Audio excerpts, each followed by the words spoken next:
Joe Nesbø. Rouge-gorge. Une enquête de l'inspecteur Harry Hall. Traduit du norvégien par Alex Fouillet. Finalement, il s'arma de courage, vola jusqu'à lui et retira de son bec une épine qui avait pénétré dans le front du crucifié. Mais ce faisant, une goutte de sang du crucifié tomba sur la gorge de l'oiseau. Elle tomba rapidement et s'étala en colorant les petites plumes fragiles. Le crucifié entr'ouvrit alors la bouche et murmura à l'oiseau « Pour ta miséricorde, reçois maintenant ce à quoi ta famille a toujours aspiré depuis la création du monde. » Selma Lagerlof, Légende du Christ. Traduction Aude Girard. Première partie. De la Terre.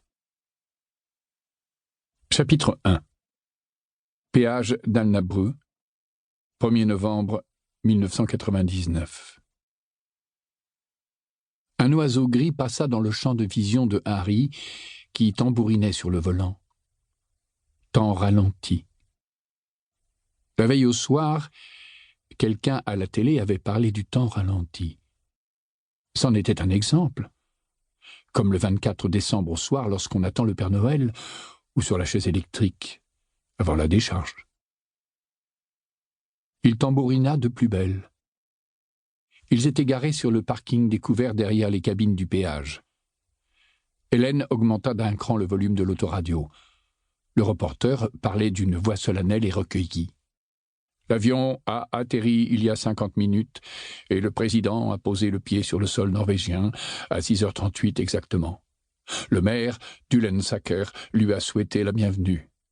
C'est une belle journée d'automne, ici à Oslo. Un cadre splendide pour cette rencontre au sommet. Écoutons à nouveau ce que le président a dit à la presse il y a une demi-heure. C'était la 3e rediffusion. Harry imagina encore une fois les journalistes qui se pressaient contre la barrière en criant. Les types, en costume gris, de l'autre côté, qui essayaient sans conviction de ne pas ressembler à des agents des services secrets qui scannaient la foule, vérifiaient pour la 12e fois que leur oreillette était bien placée, scannaient la foule, rajustaient leurs lunettes de soleil, scannaient la foule, s'attardaient un instant sur un photographe dont le téléobjectif était un peu trop long, continuaient à scanner, vérifiaient pour la 13e fois que l'oreillette était bien en place. Quelqu'un souhaita la bienvenue au président en anglais et il y eut un moment de silence, avant qu'un micro ne crachote. « Laissez-moi tout d'abord vous dire que je suis ravi d'être ici, » dit le président pour la 4e fois dans un américain épais et rauque. « J'ai lu qu'un psychologue américain très connu soutient que le président souffre de MPD, » dit Hélène. « MPD » ? Trouble de la personnalité multiple. Dr. Jekyll et Mr. Hyde. Ce psychologue pense que sa personnalité normale n'avait pas conscience que l'autre, la bête de sexe, couchait avec ses femmes. Et c'est pour ça que la haute cour ne pouvait pas l'accuser d'avoir menti là-dessus pendant qu'il était sous serment. « Eh ben » fit Harry en jetant un coup d'œil à l'hélicoptère qui tournait très haut au-dessus. À la radio, une voix à l'accent norvégien demanda « Monsieur le Président, ceci est la première visite en Norvège d'un président américain en exercice. Que ressentez-vous » Pause. « C'est très agréable d'être de retour ici, et que les leaders de l'État d'Israël et du peuple palestinien puissent se rencontrer ici me paraît encore plus important.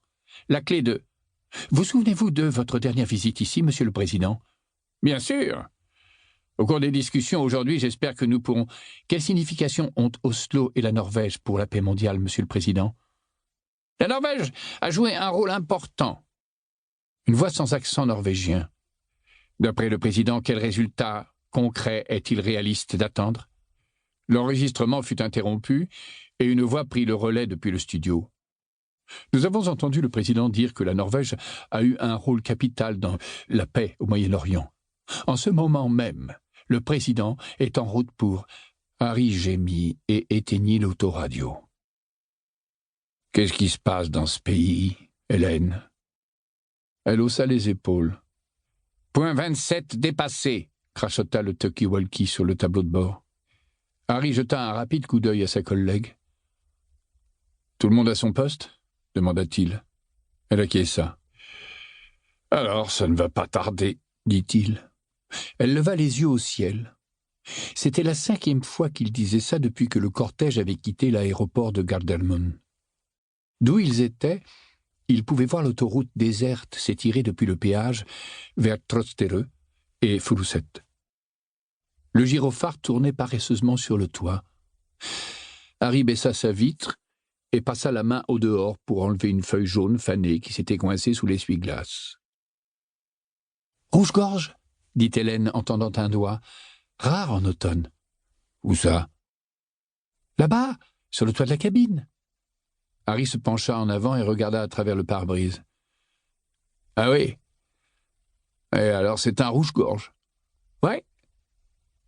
Mais je suppose que tu ne fais pas la différence avec un rouge-queue. » »« Exact. » Harry mit sa main en visière.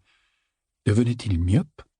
« C'est un drôle d'oiseau, le rouge-gorge, » dit Hélène en revissant le bouchon du thermos. « Ah bon ?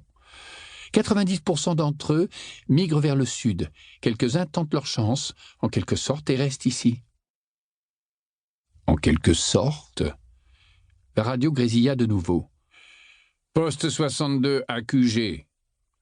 Une voiture non identifiée est garée près de la route, 200 mètres avant la sortie de Lawrence-Cook. » Une voix grave répondit en dialecte de Bergen depuis le quartier général. « Un instant, 62, nous vérifions. » Silence. « Avez-vous vérifié les toilettes ?» demanda Harry en faisant un signe de tête vers la station SO. « Oui, la station est vide de clients et d'employés, hormis le chef. Lui, il est bouclé dans son bureau. »« Les cabines aussi ?»« Oui. Détends-toi, Harry, on a tout vérifié. »« Oui. Ceux qui restent parient que l'hiver va être doux. Tu vois ? Ça peut bien se passer, mais s'ils se trompent, ils meurent. Alors on peut se demander pourquoi ils ne partent pas vers le sud, histoire d'être sûrs. Est-ce qu'ils sont simplement paresseux, ceux qui restent ? Pour continuer à écouter ce livre audio gratuitement, cliquez sur le lien dans la description et vous pourrez l'écouter en entier sans frais grâce à l'essai de 30 jours d'Audible.